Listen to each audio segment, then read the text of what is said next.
திருப்பூர் மாவட்டம் பல்லடத்தில் இன்று மாலை திமுக மகளிர் அணி மண்டல மாநாடு. கோவை சென்ற முதல்வர் ஸ்டாலினுக்கு சிறப்பான வரவேற்பு.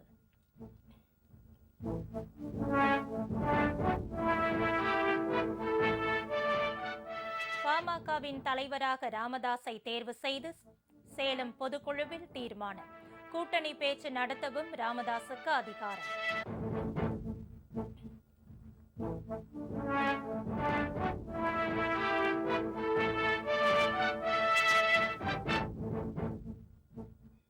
புதுவையில் ஸ்மார்ட் சிட்டி திட்டத்தில் கட்டப்பட்ட அடுக்குமாடி குடியிருப்புகள் திறப்பு. பயனாளிகளிடம் ஒப்படைத்தார் குடியரசு துணைத் தலைவர் CP ராதாகிருஷ்ணன்.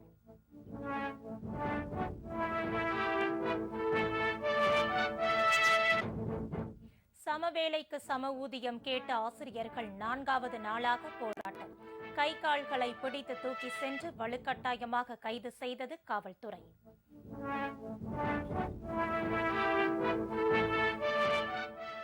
ஆந்திராவில் அதிகாலையில் நிகழ்ந்த கோர விபத்து. எக்ஸ்பிரஸ் ரயில் தீப்பிடித்ததில் 2 பெட்டிகள் எரிந்த நாசம். பயணி ஒருவர் உயிரிழப்பு.